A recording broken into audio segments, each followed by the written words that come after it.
असदुद्दीन ओवैसी साहब का, हमारे जो सूबाई सदर हैं शौकत साहब के लगातार स्टेटमेंट आते रहे बिना शर्त अगर ये लोग बीजेपी को रोकने के लिए अलायंस करने के लिए तैयार है तो हम लोग बिल्कुल अलायंस का हिस्सा बनने के लिए तैयार हैं। इनको सिर्फ मुसलमानों की वोट चाहिए, मुसलमान लीडरशिप नहीं चाहिए। 96% मुसलमानों ने वोट समाजवादी के फेवर में किया, हम लोगों को तो वोट नहीं किया। उसके बाद भी बीजेपी की सरकार बन जाती है। वो अपनी नाकामी छुपाते हैं कि जी ओवैसी साहब आ गए इसलिए हम बीजेपी आ गई। तो देखिए, जिस तरह लगातार जो है हम अपने चैनल के माध्यम से, चैनल के ज़रिए आप तक वो तमाम चेहरे पहुंचा रहे हैं जो अपने अपने क्षेत्र में अपनी पार्टियों के लिए, अपने दलों के लिए बेइंतहा मेहनत कर रहे हैं, ज़मीनी मेहनत कर रहे हैं। और इस बार जो हमारा एक अभियान था कि हम उन चेहरों को आप तक पहुंचाएंगे जो कहीं ना कहीं पूरे देशवासियों के जिनके बारे में जानना ज़रूरी है, और आखिर वो क्यों अपनी पार्टियों के लिए या तमाम अपने दलों के लिए या देश के लिए किस तरह से मेहनत कर रहे हैं, नागरिकों के लिए, वो तमाम चीज़ें। और इसी कड़ी में एक और ख़ास चेहरा हमारे कैमरे के रूबरू है। सबसे पहले उनका इंट्रोडक्शन उन्हीं की ज़बानी आप तक। बहुत बहुत आपका खैर मकदम है हमारे चैनल में। बहुत शुक्रिया। इंट्रोडक्शन बताएं। मेरा नाम मेहताब चौहान है और मैं ऑल इंडिया मजलिस इत्तेहादुल मुस्लिमीन में पश्चिमी उत्तर प्रदेश का अध्यक्ष हूँ। अच्छा, बहुत बड़ी अध्यक्ष जी आपको ज़िम्मेदारी मिली है पश्चिम उत्तर प्रदेश का, आपको प्रेसिडेंट बनाया गया है। और अगर हम पूरे देश के अंदर बात करें MIM की, तो पहले एक सवाल यहीं से ले लेते हैं। ये एक वाहिद पार्टी ऐसी है जिसका अक्सर किसी पार्टी के साथ अलाइन नहीं देखा जाता। चाहे देखिए, जहाँ तक आपने अलायंस की बात की है, अलायंस के लिए हम लोग चाहते तो हैं कि हम लोगों की तरफ से हमेशा से ही इस बात की पहल रही कि अलायंस हो और हम लोग भी उस अलायंस का हिस्सा हैं।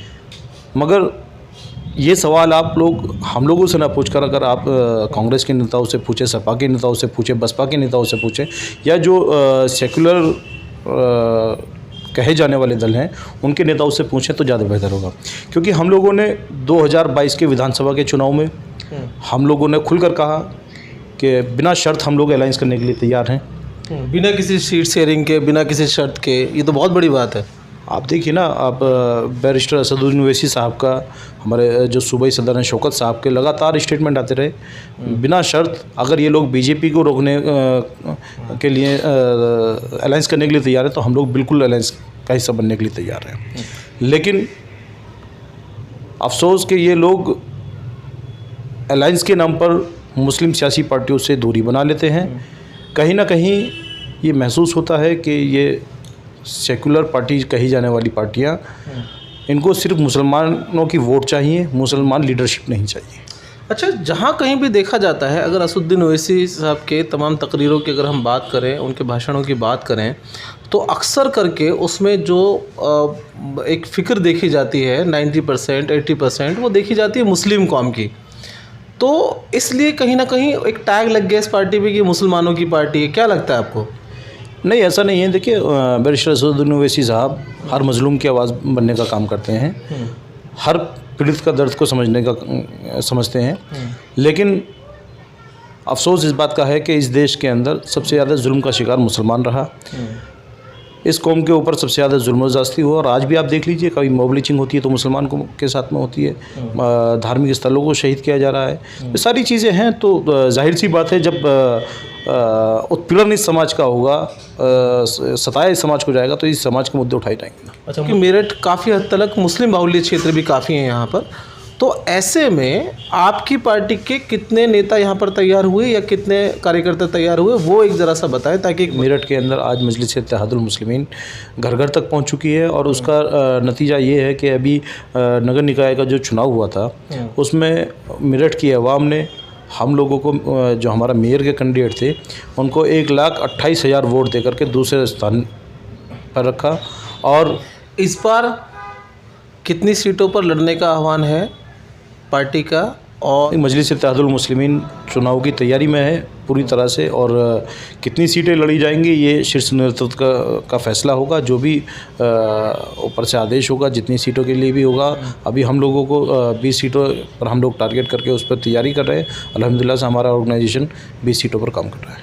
अच्छा, ये गठबंधन अगर कामयाब होता है कुछ हद तक, या आसपास अगर रहता है और उसको ज़रूरत पड़ती है, तो बाद में जाके क्या आप बीजेपी को रोकने के लिए सम्मिलित होंगे, सांसद जो है समर्थन देंगे आपके? देखिए, हम लोगों ने, मैंने अभी आपको क्या बताया कि हम लोगों ने 2022 के विधानसभा चुनाव में भी तमाम पार्टियों से खुलकर कहा कि आप लोग, हमने मीडिया के बंधुओं से भी कहा, जो अपने पत्रकार भाई उनको भी बोला कि आप लोग जाइए अलायंस कराइए, हम लोग तैयार अलायंस के लिए।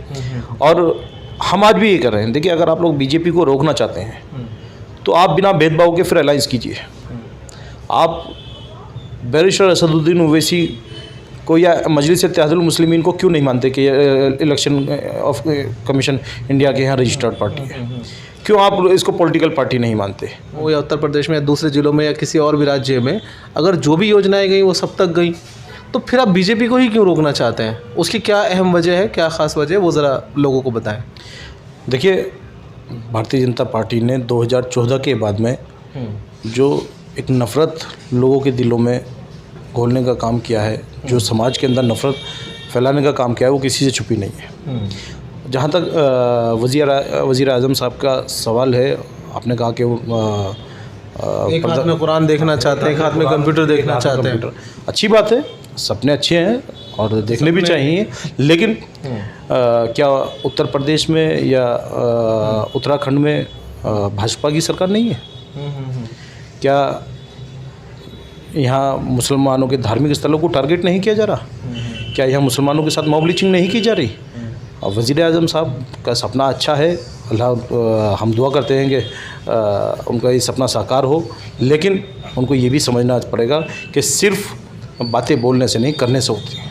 किसानों के साथ आपका संगठन नज़र नहीं आता, कोई बड़ा अभी पेपर लीक हुआ वहाँ कहीं आप नज़र नहीं आते, तो इसलिए कहीं ना कहीं नहीं लगता आपको कि ये सिर्फ मुसलमानों की पार्टी बनकर रह गई है?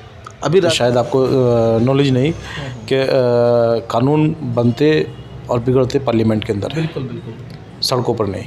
सबसे पहली चीज़। दूसरी चीज़ ये कि पार्लियामेंट के अंदर बैरिस्टर असदुद्दीन ओवैसी, चाहे किसानों के मसले रहे हों, चाहे स्टूडेंट का रहा हो, या बेरोज़गारी, दलितों पर हुए अत्याचार रहे हो, या मुसलमानों का कोई भी मसला रहा हो, तो बैरिस्टर असदुद्दीन ओवैसी साहब हर मजलूम की आवाज़ एक मेंबर ऑफ पार्लियामेंट होने की हैसियत से पार्लियामेंट के अंदर मजबूती से उठाते हैं। जो लोग भी हक़ की आवाज़ बनना चाहते हैं, जो जुल्म के ख़िलाफ़ खड़ा होना चाहते हैं, वो किसी भी दल में रहे हों और वो मजलिस इत्तेहादुल मुस्लिमीन में आना चाहते हैं, तो हम उनका दिल खोल के इस्तकबाल करते हैं, स्वागत। ओवरऑल आप कैसे देखते हैं इसका मुस्तकबिल, कैसे देखते हैं, या आगे आने वाले वक्त के अंदर, या और लोग भी इसके साथ जुड़ेंगे, या दूसरे समुदाय के लोग भी कहीं ना कहीं इसको अपनाएंगे, या इतने नफरती माहौल के बावजूद भी? ये थोड़ा सा आप लोगों को बताएं। देखिए, हर रात के बाद सवेरा है। नफ़रत है तो मोहब्बत भी होंगी, और इंशाल्लाह उम्मीद है कि आने वाले वक्त में अवाम, उत्तर प्रदेश की अवाम ही नहीं, मैं बल्कि ऑल ओवर इंडिया की बात कर रहा हूँ, कि अवाम हम लोगों को समझेगी, मजलिस इत्तेहादुल मुस्लिमीन को समझेगी, बैरिस्टर असदुद्दीन ओवैसी क्या चाहते हैं वो समझेगी, और उम्मीद है कि इंशाल्लाह ताला आने वाले वक्त में अवाम अपनी मोहब्बतों से बैरिस्टर असदुद्दीन ओवैसी को नवाजेगी।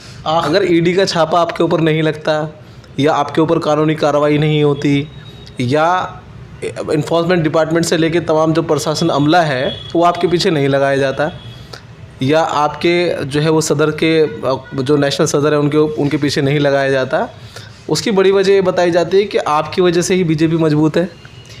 2014 में हम लोग सिर्फ एक सीट लड़े थे, हैदराबाद वाली, और उसके बावजूद भी बीजेपी हुकूमत में आ जाती है। 2017 का चुनाव हुआ उत्तर प्रदेश के अंदर, हमें एक भी सीट नहीं लड़े, उसके बाद भी बीजेपी हुकूमत में आ जाती है। 2019 के चुनाव में हम लोग पूरे भारत में 3 सीटें लोकसभा लड़े, किशनगंज, औरंगाबाद और हैदराबाद। उसके बाद भी बीजेपी फुल बहुमत से सरकार बना लेती है। इसके बाद 2022 का आपने देखा हुआ, उत्तर प्रदेश का मुसलमान दीवाना था अखिलेश यादव जी के पीछे, एक दीवानों की तरह सरकार बनाने के ख्वाब देख रहा था। 95% मुसलमानों ने वोट समाजवादी के फेवर में किया, हम लोगों को तो वोट नहीं किया। उसके बाद भी बीजेपी की सरकार बन जाती है। तो ये सवाल जा कर के आप अखिलेश यादव जी से पूछिए कि कहाँ कमज़ोरी रही। 2012 से 17 तक की उनकी गवर्नमेंट उत्तर प्रदेश में थी, और 17 में बीजेपी फुल बहुमत से आ जाती है, तो कहाँ कमजोरियाँ रहीं, कहाँ उन लोगों ने गलतियाँ की जो बीजेपी को नहीं रोक पाए। अब ये क्या है कि इसी तरह से आप कांग्रेस से सवाल कीजिए। 2014 से पहले कांग्रेस की हुकूमत थी केंद्र में, तो कांग्रेस की क्या गलत नीतियाँ थी, क्या गलतियाँ थी जो कांग्रेस भाजपा को रोकने में नाकाम रही। हम तो चुनाव नहीं लड़े थे, हम ना लोकसभा लड़े थे ना विधानसभा लड़े थे, उसके बाद भी बीजेपी आ गई। तो ये सवाल तो आप उनसे कीजिए। अच्छा, ये होता क्या है कि सपा बसपा और कांग्रेस के नेताओं के पास अपनी नाकामी छुपाने का एकमात्र यही तरीका रह गया है। ठीक है ना, वो अपनी नाकामी छुपाते हैं कि जी ओवैसी साहब आ गए इसलिए हम बीजेपी आ गई, लेकिन अब आवाम समझ चुकी है इन लोगों के बहकावे में नहीं। लोकसभा चुनाव के अंदर हमारे चैनल के माध्यम से हमारे लाखों व्यूअर्स को आपका क्या अहम संदेश होगा? देखिए, मैं तो सिर्फ यही कहूँगा आवाम से कि आपने समय समय पर सब लोगों को मौका दिया, सब लोगों के साथ आप लोग खड़े रहे, और जिस तरह से मेरठ और उत्तर प्रदेश की आवाम ने निकाय चुनाव में हम लोगों पर भरोसा जताया और अल्हम्दुलिल्लाह से हम लोग उनकी उम्मीदों पर खड़े उतर भी रहे। तो मैं तो यही कहूँगा कि आप हक और सही का चुनिए।